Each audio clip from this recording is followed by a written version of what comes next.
بسم الله الرحمن الرحيم.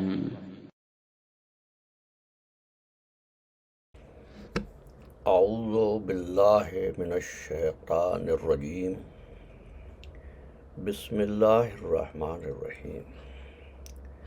ناظرین گرامی مرتبت اور سامعین کرام، السلام علیکم. اسلامو فوبیا کے عنوان پر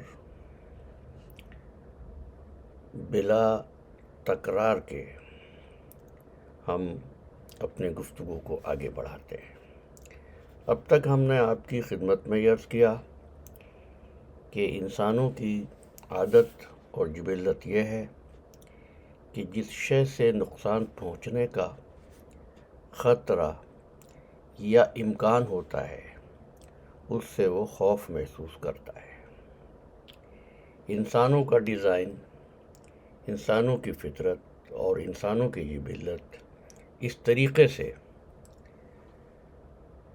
تشکیل دی گئی ہے کہ یہ اپنے مفاد کو پسند کرتا ہے،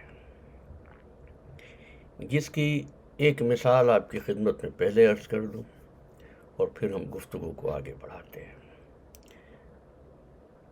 اس حقیقت سے انکار ناممکن ہے کہ مسلمانوں میں مختلف فرقے ہیں، مختلف مکاتب فکر ہیں، اور ان فرقوں کی مسجدیں بھی الگ الگ ہیں. ان کی مسجد پر آپ لکھا ہوا دیکھیں گے مسجد اہل حدیث، مسجد اہل سنت، مسجد شیعہ اثنا عشری. لیکن آپ دیکھیں گے کہ یہی شیعہ، سنی اور اہل حدیث حضرات اپنے کاروبار کرتے ہیں، لیکن اپنی دکان پر یہ نہیں لکھتے کہ یہ دکان برائے اہل حدیث ہے، یہ دکان برائے اہل تشیع ہے، یہ دکان برائے اہل سنت ہے.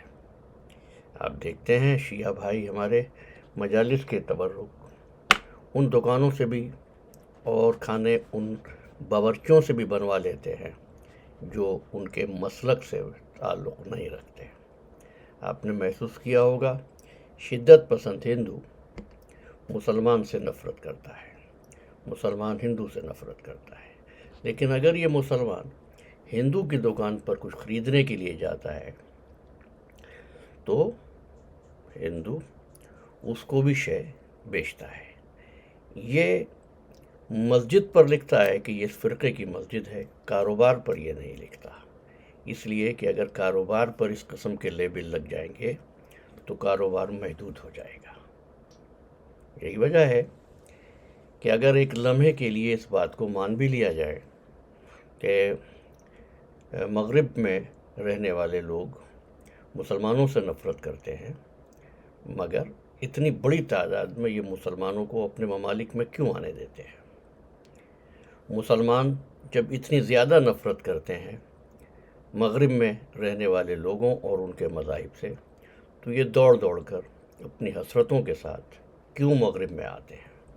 ہم نے دیکھا ہے کہ وہ جن کی ٹانگیں بھی قبر میں لٹک رہی ہوں یا زندگی کی وہ 70-80 بہاریں دیکھ چکے ہوں، اس بات پر فخر کرتے ہیں کہ ان کو گرین کارڈ مل گیا ہے، ان کو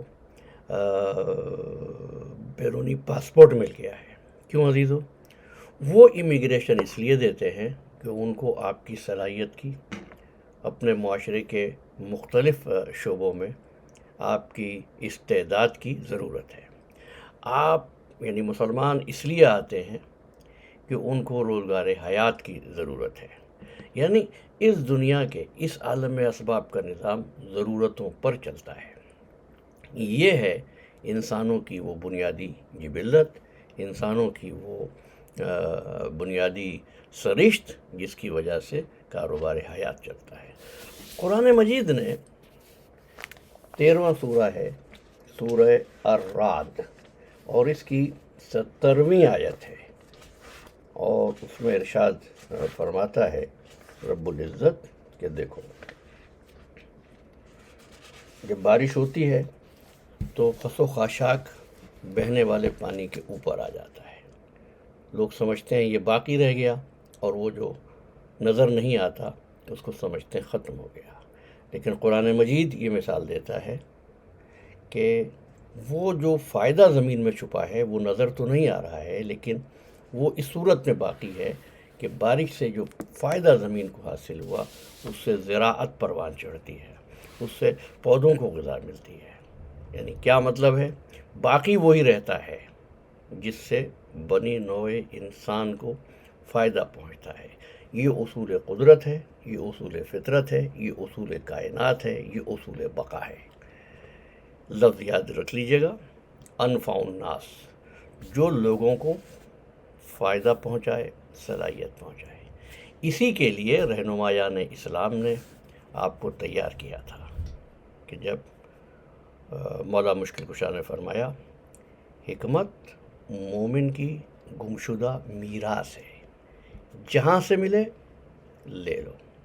عزیزان گرامی، وہ آپ کو اس لیے نہیں بلاتے اپنے ملک میں کہ آپ کی داڑھی ہے یا آپ پردہ کرتے ہیں، نہیں، اور آپ اس لیے بھی نہیں آتے ان کے پاس کہ وہ کھانے پینے میں واجب اور جائز ناجائز کی پرواہ نہیں کرتے۔ وہ اپنے مفاد کے لیے بلاتے ہیں، آپ اپنے مفاد کے لیے آتے ہیں۔ یہی وجہ ہے کہ دنیا میں عیسائیوں سے کسی کو فوبیا نہیں ہوا۔ کیوں عزیزو؟ اس لیے کہ آج یہ بجلی، یہ کمپیوٹر سائنس، یہ کمیونیکیشن کے ذرائع جن کو تم یوٹیوب، فیس بک، انسٹاگرام، اسنیپ چیٹ اور یہ مائکرو فون جس کے ذریعے آپ اپنا واز کرتے ہیں، یہ کس نے بنایا ہے؟ کیا اس میں مسلمانوں کا کوئی حصہ ہے؟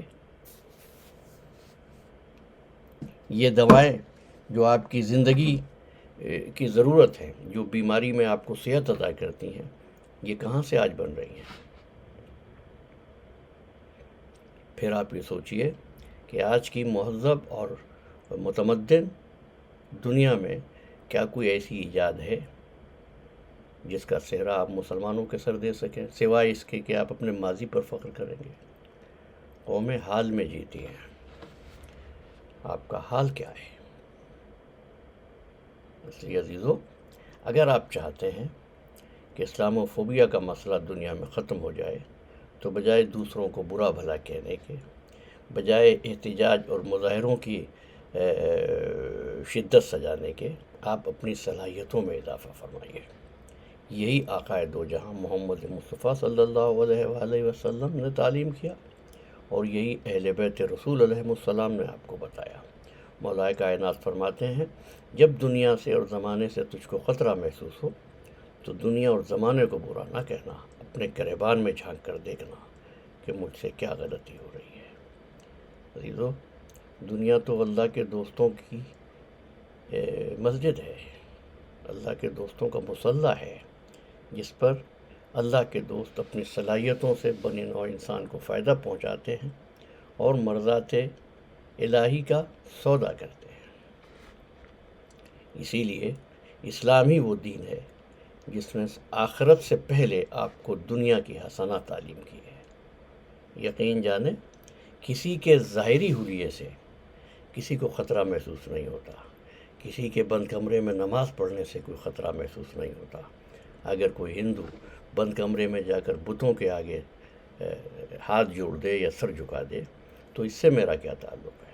لیکن میرا تعلق اس بات سے ہوگا کہ اس سے مجھ کو کیا فائدہ مل سکتا ہے۔ یہی وہ اصول ہے جس پر کائنات چل رہی ہے، جو آپ کو قرآن مجید نے سمجھایا ہے، جو اہل بیت رسول نے اپنی سیرت سے بتایا ہے۔ یہی وجہ ہے کہ آپ دیکھتے ہیں جب بھی کسی کو مشکل درپیش آتی تھی تو وہ اکابرین اسلام اور رہنمایان اسلام کے دروازے پر نظر آتے تھے۔ کیا؟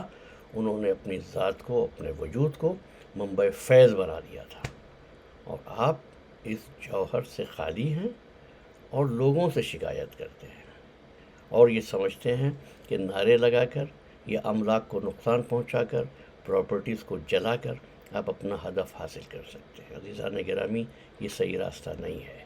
صحیح راستہ یہ ہے کہ آپ یہ معلوم کریں کہ آپ کے مسائل کیا ہیں، آپ کے وسائل کیا ہیں، آپ کی صلاحیت کیا ہے۔ جس روز آپ کو اپنی صلاحیتوں کا ادراک ہو گیا، اس روز آپ دیکھیں گے کہ دنیا اسلام و فوبیا کے بجائے آپ کو تلاش کر رہی ہوگی۔